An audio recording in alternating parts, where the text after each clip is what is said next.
नमस्कार। आइए बात करते हैं। यहाँ पर 43 वर्षीय व्यक्ति हैं, उनकी हस्तरेखाओं के बारे में बात कर लें।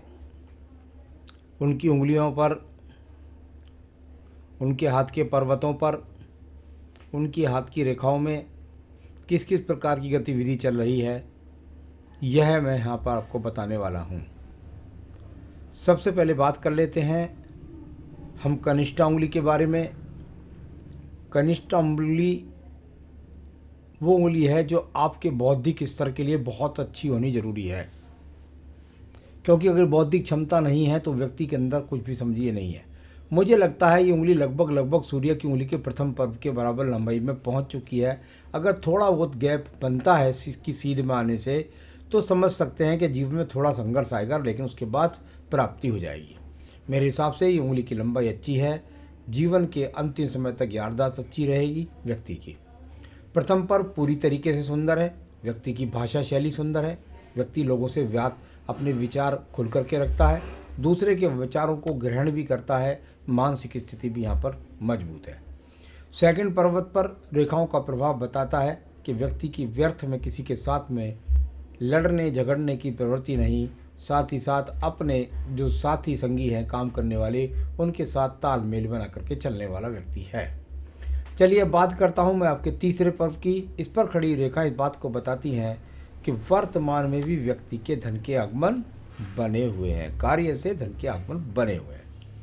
चलिए बात करते हैं सूर्य की उंगली के बारे में। यश और मान सम्मान बताने के लिए इस प्रथम पर्व को देख लेते हैं। यहाँ से आंखों का रोग नहीं दिखता, यहाँ से कोई बीपी का रोग नहीं दिखता, सम्मान में किसी प्रकार की कमी आने का योग नहीं है, और साथ ही साथ व्यक्ति के जीवन के अंदर अग्निकारक तत्वों से किसी प्रकार का नुकसान नहीं है। सेकंड पर्वत पर कुछ स्क्रीनिंग रेखाएं, कुछ राहु रेखाओं का प्रभाव है। बस ऐसा कह सकते हैं कि राज्य सरकार से व्यक्ति को कोई लाभ नहीं है तो कोई नुकसान भी नहीं है। तीसरा पर्व व्यक्ति का, ये भी अपने आप पर सही है। शनि और उंगली की सूर्य की उंगली आपस में मिली हुई है। व्यक्ति बुढ़ापे तक अपने माता पिता की सेवा करता है और उनको सहयोग देता और लेता है। आइए बात करते हैं शनि की उंगली के प्रथम पर्व के बारे में। यहाँ से किसी प्रकार का शरीर के अंदर कोई भी स्थायी रोग अभी आपके जीवन में नहीं आया है। द्वितीय पर्व पर जब रेखाएं लग जाएं तो वो मुझे अच्छी नहीं लगती, क्योंकि मेरे विज्ञान के अंदर जब द्वितीय पर्वत पर ये रेखाएं लग जाती हैं, व्यक्ति को धन के लिए संघर्ष, व्यक्ति पर कर्ज की स्थिति, किसी को पैसा दे दे तो ना लौटकर आने की स्थितियों का संघर्ष वर्तमान में जारी है। तीसरा पर्व यहाँ पर सामान्यतः ठीक है। कैसी भी स्थितियाँ हैं, व्यक्ति अपने परिवार का भरण पोषण करने में समर्थ है। आइए बात करते हैं आपके बृहस्पति की उंगली के पहले बारे में। देखिए यहाँ पर थोड़ा सा एक रेखा दिखाई दी है मुझे माइनस। बस मैं कह सकता हूँ थोड़ा सा जांच कराते रहिए। शुगर कोलेस्ट्रॉल की, थोड़ा खान पान पर नियंत्रण रखिए। कब्ज की शिकायत हो सकती है, पेट के रोग हो सकते हैं, इस तरह का यहाँ संकेत दिखाई देता है। दूसरे पर्व पर जिस प्रकार की माइनस रेखाएं लगी हैं, ये अच्छा संकेत नहीं होता।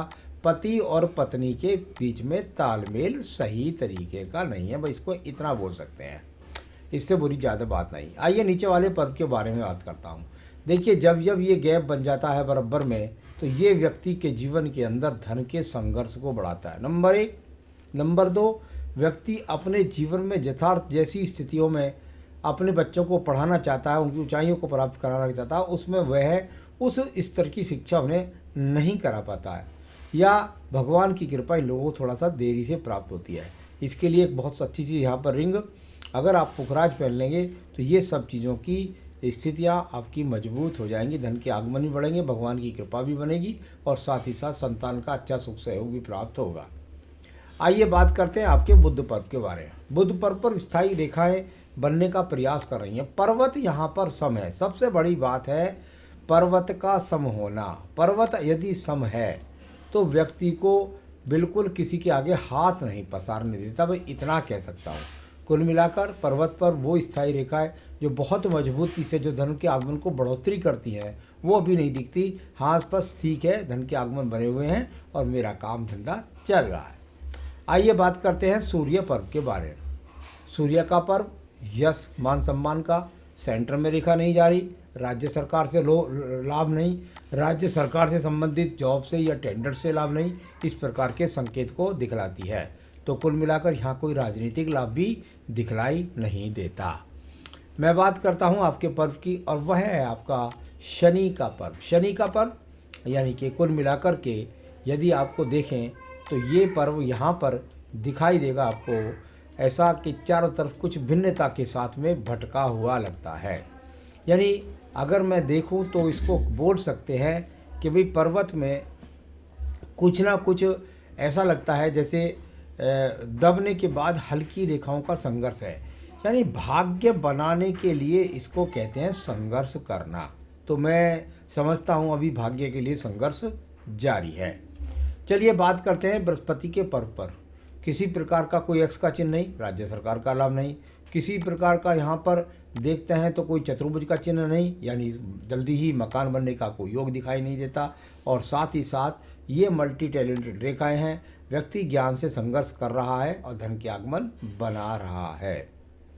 अब बात करता हूँ मैं आपकी हृदय रेखा के बारे में। हृदय रेखा, और यदि मैं यहाँ पर हृदय रेखा को देखता हूँ तो इस पर बहुत सारी रेखाएं छोटी छोटी गिरने का तो जरूर प्रयास करती है। कुल मिलाकर के कोई स्वास्थ्य के लिए कोई ज़्यादा इस ऐसी स्थिति खराब नहीं, थोड़ा सा कह सकता हूँ कि थोड़ा ध्यान रखिएगा, क्योंकि जब ज़्यादा गिरती हुई होते हैं व्यक्ति व्यर्थ में दूसरों के काम आकर के अपना नुकसान कर लेता है, या मन से कुछ हार्ट से थोड़ा हल्का होता है। अगर कोई ज़्यादा दया मांगने लगे तो दे देता है, या अपना फिर ये नहीं सोचता कि मेरे धन का मुझे भी ज़रूरत है कि नहीं है। तो मन से कुछ ज़्यादा हल्का होना, सख्त ना होना, इस तरह के संकेत। आइए बात करते हैं इसके बाद में आपके यहाँ पर निम्न मंगल पर्व के बारे में। कर्म रूपी निम्न मंगल पर्व सबसे अच्छा यहाँ पर दिखाई पड़ता है। इसका कारण क्या है, जब जब ये रेखाएं यहाँ से निकलती हैं और ये रेखाएं जाकर के किसी ना किसी पर्व की तरफ देखती हैं, तब तब ये अच्छी होती है। अगर ये काट कर सीधी चली जाए तो अच्छी नहीं होती। इसमें से शाखा निकल कर के सूर्य पर्व तक भी पहुँचती है। इसमें से शाखा निकलने का संबंध हृदय रेखा से भी बनता है, यानी मन के अंदर ऊंचाइयों को प्राप्त करना चाहते हैं और इसके लिए भाग दौड़ भी कर रहे हैं, क्योंकि सूर्य के पर्व से जब संबंध बनता है तो व्यक्ति दूर स्थान से जुड़कर धन भी कमाता है। तो ये कर्म रूपी रेखा यदि नहीं होती हैं तो व्यक्ति के स्वप्न अधूरे रह जाते हैं। तो अच्छी रेखाओं के रूप में मैं इनको मानता हूँ। लोग इसको राहु रेखा के रूप में डराते हैं, ये डराने की बात नहीं, ये कर्म की बात है। कर्म किसी की व्यक्ति के जीवन में जरूर होना चाहिए, भले ही संघर्ष के साथ हो। आइए बात करते हैं आपकी बुद्धि रेखा के बारे में। बुद्धि रेखा आपको थोड़ा सा पहले कुछ डावाडोल दिखाई देगी, हल्का सा यहाँ दिखाई देगी, इसके बाद कुछ लहरदार सी हल्की सी होकर के चलेगी, और फिर एक संबंध बनेगा इसका मंगल पर्व से लास्ट में इस तरीके से जाकर के, और बैलेंस के साथ सीधी जाती हुई मंगल दैत्य पर्व तक पहुँचती है।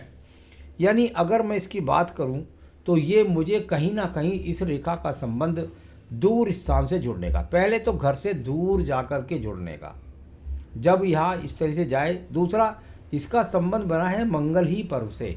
अगर चंद्र पर्व से बनता तो व्यवसाय से ज़्यादा मजबूती दिखाई देती। कुल मिलाकर नौकरी से ही संबंध ऐसे व्यक्तियों का होता है। आइए बात करते हैं आपके द्वितीय मंगल पर्व की। यहाँ पर कोई कोर्ट कचहरी मुकदमा झगड़े झंझट इस तरह का योग भी नहीं है। अब बात करता हूँ मैं आपके नीचे वाले चंद्र पर्वत के बारे में। चंद्र पर्वत की कुछ रेखाओं का संबंध अभी आपस में जुड़ाव के साथ में नहीं है। जब इस प्रकार की रेखाएं बनती हैं तो व्यक्ति के जीवन में विचार है कि मैं दूर स्थान जाऊं, मैं विदेश यात्रा करूं, और ये योजनागत तरीके से काफ़ी कुछ हो गया है। यानी हो सकता है आदमी ने पासपोर्ट बनवा लिया हो और उसकी बाकी प्रक्रियाएं थोड़ी बहुत रहने वाली है, लेकिन ये रेखा जितनी लंबी होती जाएगी, हालांकि ऊपर वाली जो बुद्धि रेखा थी वो भी लंबी हो चुकी है पूरी तरीके से, तो संबंध तो यहाँ बनने लगा है विदेश से या दूर घर से हजारों किलोमीटर की दूरी से जाकर लाभ पाने का। यहाँ पर यदि आप इसकी भाग्य रेखा का संबंध देखेंगे तो देखिए, पहले तो मैं देख लेता हूँ आपके यहाँ 34 तक ये भाग्य रेखा 34 वर्ष तक रही, जो आपके घर के पास रखा आपने, जिसने आपके यहाँ कैरियर बनाया। लेकिन दूसरे कैरियर के लिए जो दूसरी भाग्य रेखा है वो बताती है, तो यहाँ पैतृक संपत्ति कुछ मिली, और ये दूसरी भाग्य रेखा यहाँ, और फिर इसके बाद यहाँ 35 पर परिवर्तन, और फिर उसके बाद आगे परिवर्तन, आगे तक जाती रेखा। तो कुल मिलाकर दूर से संबंध बनना ही बनना है। घर का मोह जितनी जल्दी त्याग देंगे उतना आपके जीवन में तरक्कियां प्राप्त होंगी। तो इस तरह का यहाँ पर संकेत दिखाई दे रहा है। आइए आपकी भाग्य रेखा कुल मिलाकर ठीक है, इसमें से सवालों को मैं जवाब दूंगा कि कहाँ पर क्या मिलने वाला है। मंगल रेखा को देखिएगा, ये मंगल रेखा आपके जीवन में लगभग 50 वर्ष तक आपको सभी प्रकार की समस्याओं से बाहर निकालने में भी समर्थ है। तो ये अच्छी रेखा आपके पास यहाँ है। यहाँ से ये खड़ी रेखा देखेंगे तो लगभग ये कह सकता हूँ कि कोई आपके जीवन में 36वें वर्ष से कोई अच्छा प्रोग्राम, अच्छे उपलब्धि प्राप्त हुई, फिर छोटी उपलब्धि कोई नीचे प्राप्त हुई और आगे छोटी छोटी उपलब्धियाँ के रूप में, यानी असल जीवन का एक परिवर्तन हुआ लगभग जाकर 35 से 36वें वर्ष में, और वह आपके लिए काफ़ी ठीक ठाक पहले वर्षों की अपेक्षा रहा होगा। यहाँ पर बात करता हूँ इसके बाद में शुक्र पर्व के बारे में। संसाधनों का शुक्र पर्व और सामान्य रूप से एकदम सम पर्व के रूप में है, यानी कि सम पर्व सामान्य, फूला हुआ ज़्यादा नहीं है, दबा हुआ नहीं है। जीवन में संसाधन सब मिलेंगे, चिंता की कोई भी आवश्यकता नहीं है।